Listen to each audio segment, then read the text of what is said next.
Gym बरसारे बरसाए रहना कारी मोरी सांसों की उलझन सुलझा रे क्यों सताए रहना कारी मेरे पास आके बैठ जरा रुक जाए दुनिया सारी एहसास ये बदलने लगा है इरादे बारी बारी. റീനാകാരി എന്ന് പറയുന്ന ഹിന്ദി ആൽബത്തിന്റെ മ്യൂസിക് ചെയ്ത സംഗീത സംവിധായകനും അതിന്റെ അണിയർ പ്രവർത്തനമായ ഹാഷിറാണ് നമ്മുടെ കൂടെ ഉള്ളത്. ഹാഷിർ, സ്വാഗതം. ഹാഷിർ, ആദ്യമായിട്ട് അതായത് എന്താണ് ഈ റീനാകാരി എന്ന് പറയാൻ പറ്റും? റീനാകാരി ഇപ്പൊ നമ്മൾ ചെയ്ത എന്റെ ഫസ്റ്റത്തെ ഡെബ്യൂ പാട്ടും കൂടിയാണ്. അപ്പോ കഴിഞ്ഞൊരു 3-4 മാസത്തോളം വർക്ക് ചെയ്തിട്ടാണ് ഇപ്പൊ ഫൈനലി 25th ഇത് ലോഞ്ച് ചെയ്തത്. അപ്പോ അതെ, അതിന്റെ ഒരു ഇതിലുള്ളത് ഇപ്പൊ ഒരു എങ്ങനെയുണ്ട് അതിന്റെ ഒരു സ്വീകരണം എങ്ങനെയുണ്ട്?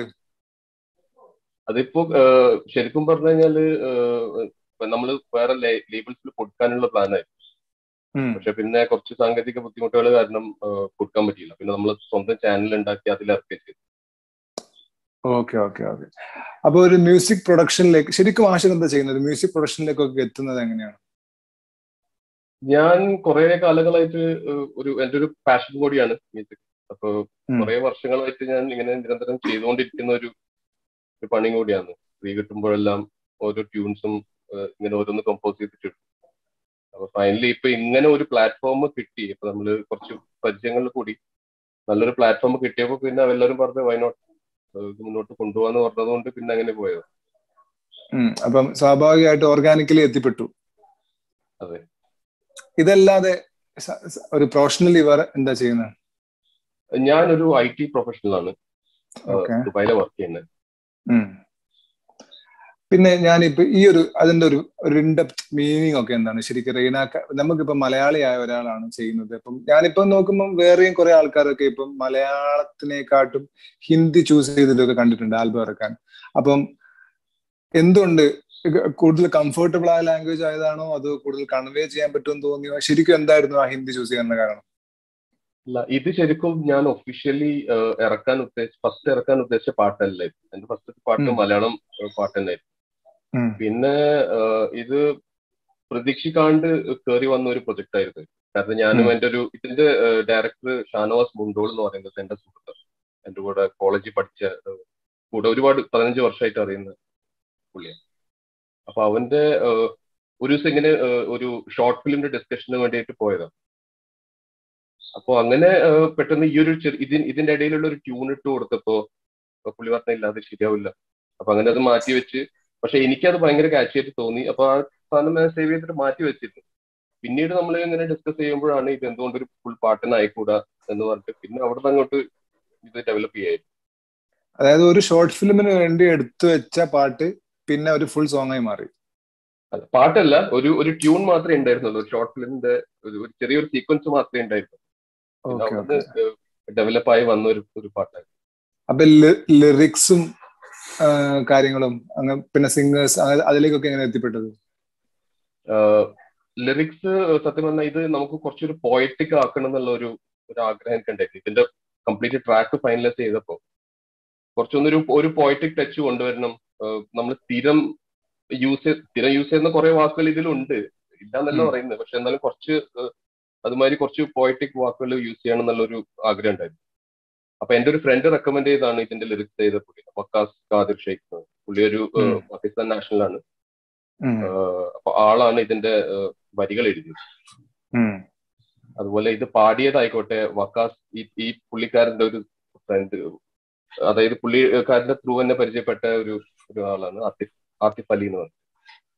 അപ്പോ ഈ ആസിഫ് അലി എന്ന് പറയുന്ന വ്യക്തി വന്നത് ഈ പാട്ടിന്റെ ഡെമോ പാടാൻ വേണ്ടി. അതായത് ഡെമോ പാടിയിട്ട് പിന്നെ നമ്മൾ സെലക്ട് ചെയ്യുന്ന സിംഗേഴ്സിനെ കൊണ്ട് ഈ ഡെമോ കേൾപ്പിച്ചു കൊടുത്തിട്ട് പാടിപ്പിക്കാനുള്ള പ്ലാൻ ആയിരുന്നു.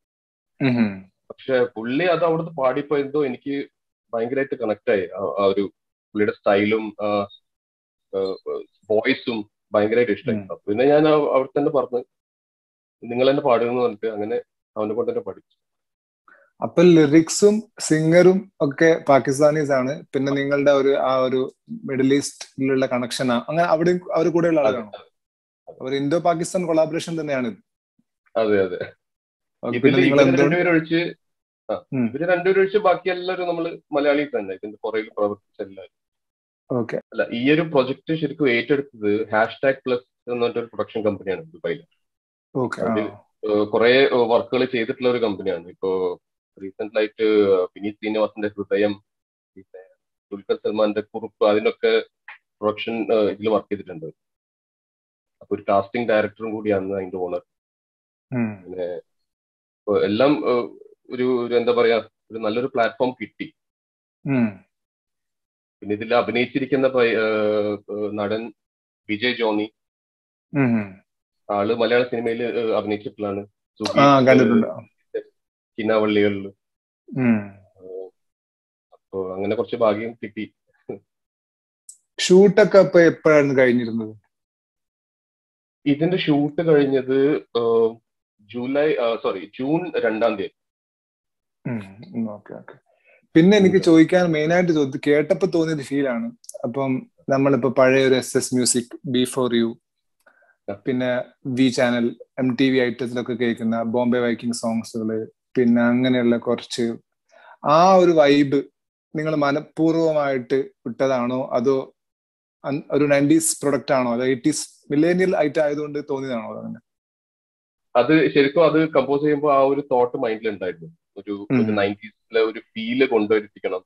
അതായത് ഇപ്പൊ ഞാൻ എന്റെ ഗ്രൂപ്പ് എന്ന് പറഞ്ഞാൽ എന്റെ ഫ്രണ്ട്സ് ഒക്കെ ഇരിക്കുമ്പോൾ നമ്മള് എന്തൊരു പാട്ട് തുടങ്ങിയാലും നേരെ പോവാൻ 90s പാട്ടിലേക്ക്.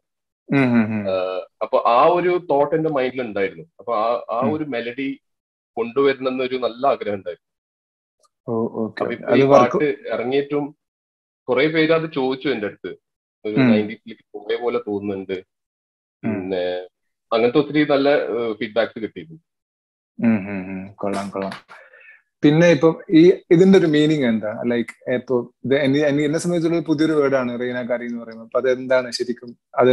അത് ഏത് ഒരു ഉറുദു വേർഡാണോ? എങ്ങനെയാണ്? അതെന്താണ് അതിന്റെ പിന്നിലുള്ള ഒരു ഫിലോസഫി എന്താണ്? ശരിക്കും ഒരു ഉറുദു ഇൻഫ്ലുവൻസ് ഉള്ള വാക്കായിരുന്നു. റൈനാക്കാരിന്റെ ശരിക്കുള്ള അർത്ഥം എന്ന് പറഞ്ഞാല് ഡാർക്ക്നെസ് ഓഫ് നൈറ്റ്, അതായത് ഇരുട്ടിന്റെ കറുപ്പ് എന്നാണ് അതിന്റെ അർത്ഥം. പിന്നെ ഞാൻ ചോദിക്കുകയാണ്, ഇതിപ്പോ ഈ ഒരു പ്രൊജക്ട് ഇപ്പൊ ഇതിന്റെ ഒരു വാം വെൽക്കം ആണോ അതോ നിങ്ങൾ പ്രതീക്ഷിച്ച രീതിയിലുള്ള ഒരു ഇമ്പാക്റ്റോ അങ്ങനെ എന്തെങ്കിലും ആക്കി വരുന്നുണ്ടോ? പുതിയ പരിപാടികളൊക്കെ എന്തൊക്കെയാണ്? അത് ഞാൻ പറഞ്ഞിരുന്നു, ഞാൻ ആദ്യമായിട്ടാണ് ഒരു പാട്ട് ഇറക്കുന്നത്. അപ്പൊ അത് ആദ്യമായിട്ട് എന്റെ ചാനലിൽ കൂടി തന്നെ, യൂട്യൂബ് ചാനലിൽ കൂടി തന്നെ ഇറക്കാന്നുള്ള ഒരു തീരുമാനം എടുത്തപ്പോ നമ്മൾ പ്രതീക്ഷിച്ചിരുന്നു ഒരു going to be a slow start. അപ്പോ അതുപോലെ തന്നെയാണ് ആൾക്കാര് നല്ല ഫീഡ്ബാക്സ്, അഭിപ്രായം ഉണ്ട്. പക്ഷെ ഒരു റീച്ച് ഇനിയും ആയിട്ടില്ല. ആഷിർ ഒരു IT പ്രൊഫഷണലാണ്, മ്യൂസിക് ഇൻഡസ്ട്രിയിലേക്കാണ് ഇപ്പം ഈ പരിപാടി കൊണ്ട് നോക്കുന്നത്.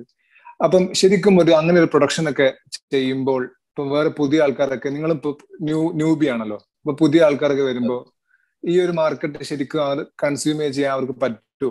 അപ്പൊ ആ സമയത്ത് എന്തൊക്കെയായിരുന്നു ഇപ്പൊ നേരിട്ട പ്രശ്നങ്ങൾ എന്തൊക്കെയായിരുന്നു? ജസ്റ്റ് നമ്മളൊരു പാട്ട് ഉണ്ടാക്കുക, യൂട്യൂബിൽ അപ്പ് ചെയ്യാന്നുള്ള ഉപരിയായിട്ട് ഇതിന്റെ ഒരു മാർക്കറ്റ് കണ്ടെത്തണ്ട ശരിക്കും. അതെ. അപ്പൊ അതിന്റെ പ്രോസസ് എങ്ങനെയായിരുന്നു? അതിന്റെ പ്രോസസ്സ് ശരിക്കും പറഞ്ഞു കഴിഞ്ഞാല് നമ്മള് കാര്യമായിട്ട് അങ്ങനെ പ്ലാനിങ് ഒന്നും ഉണ്ടായിട്ടില്ല ഈ ഒരു സോങ്. കാരണം സത്യം പറയാം, എനിക്ക് ഭയങ്കര തിരക്കായിരുന്നു, എങ്ങനെയെങ്കിലും ഒന്ന് ഇറക്കണം എന്ന് വിചാരിച്ചിരിക്കുന്നത്. അപ്പോ അങ്ങനെ ഒരു ടൈം എടുത്തിട്ട് ഒരു മാർക്കറ്റിംഗ് സ്ട്രാറ്റജി ഉണ്ടാക്കാനുള്ള സമയം സത്യം പറഞ്ഞാൽ ഞാൻ കൊടുത്തിട്ടില്ല. ഞാൻ അവരെ പുഷ് ചെയ്യുന്നത് ഇത് ഇറക്കാൻ വേണ്ടി. പിന്നെ പറ്റണ പോലെയൊക്കെ എല്ലാവരും മാർക്കറ്റിംഗ് ചെയ്യുന്നുണ്ട്. ഇപ്പൊ പാട്ട് ഇപ്പൊ ഇറങ്ങിയിട്ട് ഇപ്പൊ ഒരു 3 ദിവസമേ ആയിട്ടുള്ളൂ. ഒരു സ്ലോലി അതങ്ങ് എത്തും എന്നുള്ളൊരു വിശ്വാസത്തിൽ ഇങ്ങനെ ഇരിക്കുക. ഒരു സ്ലോ പോയിസൺ ആണെന്നുള്ളൊരു വിശ്വാസമുണ്ട്. നല്ല എത്തിക്കോളും. അടുത്ത പരിപാടിയൊക്കെ എന്താണ്? അടുത്ത ലൈക്ക് ഈ പാട്ടിന് ശേഷം ഇത് ഹിന്ദി, സോറി അത് ഞാൻ നേരത്തെ ചോദിക്കാൻ വിട്ടതായിരുന്നു. ലൈക്ക് ഈ ഹിന്ദി ചൂസ് ചെയ്യാനുള്ള കാരണം ഈ പാകിസ്ഥാനി അവർ പാടാന്ന് പറഞ്ഞുകൊണ്ടാണോ അതോ അവർക്ക് കംഫർട്ടബിൾ ആയതുകൊണ്ടാണോ അതോ സിംഗർ അങ്ങനെ സെറ്റ് ആയതുകൊണ്ടാണോ, എന്തായിരുന്നു? അല്ല, ഇതിന്റെ ട്യൂണ് ഞാൻ നേരത്തെ പറഞ്ഞില്ലേ, എനിക്കൊരു ഈ പാട്ട് കമ്പോസ് ചെയ്യുമ്പോഴും ഒരു 90s ഒരു വൈബായിരുന്നു എനിക്ക് ഉണ്ടായിരുന്നു. So basically I was building on that. അപ്പൊ അങ്ങനെ വന്ന് പിന്നെ അപ്പൊ അങ്ങനെ സെലക്ട് ചെയ്തതാണ് ഒരു ഹിന്ദി ലാംഗ്വേജിൽ ഇത് ഇറക്കാം. കാരണം നമ്മളെ ചെറുപ്പത്തിൽ എല്ലാവരും കേട്ട് വളർന്ന ഒരു എന്താ പറയാ, നമ്മൾ ആ ഒരു ഏറയിൽ ഇരുന്നല്ലോ ഉണ്ടായിരുന്നു. അപ്പോ അങ്ങനെ ട്യൂണെല്ലാം കംപ്ലീറ്റ് ആയപ്പോ പിന്നെ നമ്മളെ ഗ്രൂപ്പിലുള്ള 1-2 പേരെ കൊണ്ട് പാടിപ്പിച്ചു. അപ്പോ സാധനം ഹിന്ദി തന്നെയാണെന്ന് എല്ലാവരും പിന്നെ അഭിപ്രായങ്ങളും എടുക്കും നമ്മള് എല്ലാവരും. അടുത്ത പ്രൊജക്ട് എങ്ങനെയാണ്? അടുത്ത പ്രൊജക്ട് ഇപ്പൊ സത്യം പറഞ്ഞ 2 പാട്ടുകൾ കംപ്ലീറ്റ് ആയിട്ടുണ്ട്. അത് ഒരു പാട്ട് ലിറിക്സ് എഴുതാൻ വേണ്ടി കൊടുത്തിരിക്കുകയാണ്. അപ്പോ ഈ വർഷത്തിൽ അറ്റ്ലീസ്റ്റ് 2 പാട്ട് ഇറക്കണം എന്നുള്ള ഒരു ആഗ്രഹം ഉണ്ട്. അതിന് എത്രത്തോളം അത് ഫുൾഫിൽ ചെയ്യാൻ പറ്റുമെന്നുള്ള അറിയില്ല. ഇപ്പൊ ഈ ഒരു പാട്ടിന്റെ ഓൾമോസ്റ്റ് ഒരു 4 മാസം എടുക്കും മെറ്റീരിയലൈസ് ആവാൻ വേണ്ടി. അല്ല, ഇപ്പൊ നിങ്ങളിപ്പോ സമയം എടുക്കാന്നൊക്കെ പറയാൻ എനിക്കറിയില്ല, സജസ്റ്റീവ് ആണ്. ലൈക്ക് വിഷ്വൽ ഷൂട്ട് ചെയ്യുന്നതിനെ ബാധി ഇപ്പം വേറെ ഇപ്പൊ നമ്മളിപ്പോ ആൾട്ടർനേറ്റീവ് റോക്കിലൊക്കെ ഹിന്ദിയിലൊക്കെ വരുന്ന സോങ്സ് ഒക്കെ കുറെയൊക്കെ ഈ വിഷ്വൽ ഗ്രാഫിക്സ് അങ്ങനെ കാര്യങ്ങളൊക്കെ ആയിട്ടാണ് വരുന്നത്. അപ്പം അതേപോലെയുള്ള പരിപാടികളൊക്കെ ആയിട്ട് കൊളാബറേറ്റ് ശ്രമിച്ചിട്ടുണ്ടോ? അത് നമ്മള് ശരിക്കും പറഞ്ഞ ആലോചിച്ചതാണ്. പിന്നെ എന്താ സംഭവം എന്ന് വെച്ച് കഴിഞ്ഞാൽ നമ്മളിപ്പോ ഇത് പുതിയതായിട്ട് തുടങ്ങുന്നുണ്ട്. അത് നമ്മളിപ്പോ ഈ ഒരു മേഖലയിലേക്ക് പുതിയതാണ് ഫസ്റ്റത്തെ പാട്ടും. അപ്പൊ അറ്റ്ലീസ്റ്റ് ആ ഫസ്റ്റത്തെ 1-2 സാധനം ഒരു വിഷ്വൽ ഇമ്പാക്ട് തന്നെ വേണം എന്നുള്ളൊരു ധാരണ ഉണ്ടായിരുന്നു. അപ്പൊ നമ്മളത് മാക്സിമം ഈ റേനക്കാരി പാട്ടിലും അത് വിഷ്വലി ഭയങ്കരമായിട്ട് ചെയ്യാൻ നമ്മൾ ശ്രമിച്ചു. നല്ല ഭംഗിയായിട്ട് വന്നിട്ടുണ്ട്. ഒത്തിരി നല്ല ഫീഡ്ബാക്സും കിട്ടിയതിന്. അതിന്റെ അത് ഡയറക്ട് ചെയ്ത എന്താ പറയാ മൊത്തം പാട്ടിന്റെ ഫീലും എല്ലാം നല്ല ഭംഗിയായിട്ട് നല്ല ഒത്തിരി ഫീഡ്ബാക്സ് കിട്ടി. ഈവൻ മലയാളം ഇൻഡസ്ട്രിയിലെ കുറച്ച് പേര് വരെ നമുക്ക് ഫീഡ്ബാക്ക് തന്നിരുന്നു. ആണോ? അപ്പൊ ഇതിന്റെ ഷൂട്ടിംഗ് ഒക്കെ എവിടെ വെച്ചിട്ടായിരുന്നു? ആ ഒരു ആംബിയൻസ് ഒക്കെ സൃഷ്ടിക്കാൻ പറ്റിയ നിങ്ങൾക്ക് കംഫർട്ടബിൾ ആയ ആ സിറ്റുവേഷനിലേക്ക് ഇങ്ങനെ എത്തിപ്പെട്ടത്? ഇത് ഞാൻ നേരത്തെ പറഞ്ഞ മാതിരി നമ്മൾക്ക് വിഷ്വലി ഒരു ഇമ്പാക്ട് ഉണ്ടാക്കണം എന്നുള്ളൊരു ചിന്ത ആദ്യം ഉണ്ടായിരുന്നു. നമ്മള് കുറെ ലൊക്കേഷൻസ് നോക്കി.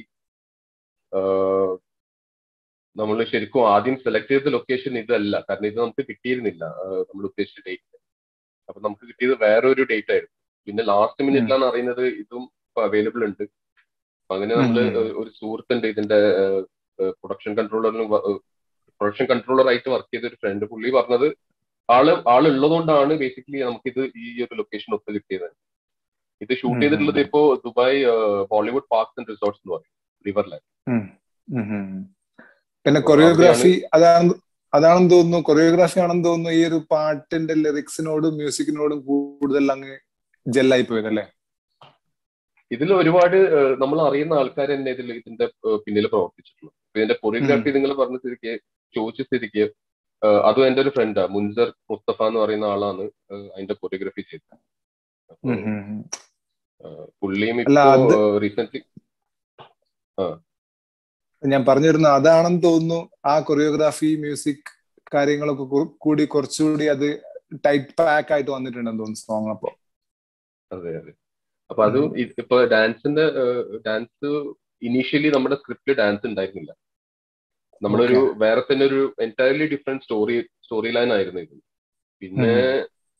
പിന്നീടാണ് ഇങ്ങനെ ഒരു കണ്ടംപററി ഫോം ഓഫ് ഡാൻസ് കൊണ്ടുവരാം, പിന്നെ സൈമൾട്ടേനിയസ്ലി ആ സ്റ്റോറി കൊണ്ടുപോകാന്നൊക്കെ ഉള്ള ഡിസിഷൻ പിന്നീട് വന്നു. അപ്പൊ ആദ്യം ഒരു കംപ്ലീറ്റ്ലി ഡിഫറെന്റ് ഒരു സ്ക്രിപ്റ്റിംഗ് ആയിരുന്നു. അപ്പൊ നിങ്ങൾ പക്ഷെ ഈ ഒരു ഔട്ട്കം എന്തായാലും വിചാരിച്ചതിനെ പോലെ തന്നെയൊക്കെ വന്നു എന്ന് വിചാരിക്കുന്നു അല്ലേ? ഓ തീർച്ചയായിട്ടും, എല്ലാവരും വളരെ ഹാപ്പിയാണ്. പുതിയ പരിപാടികൾ ചെയ്യാൻ വേണ്ടിയിട്ടുള്ള ചെയ്യാൻ വേണ്ടിയിട്ടുള്ള ഒരു ഫുൾ പവർ കിട്ടിയിട്ടുണ്ട്. അതെ, ഒരു പ്രത്യേക ഒരു എനർജി ഒക്കെ കിട്ടി ഇത് കഴിഞ്ഞപ്പോൾ.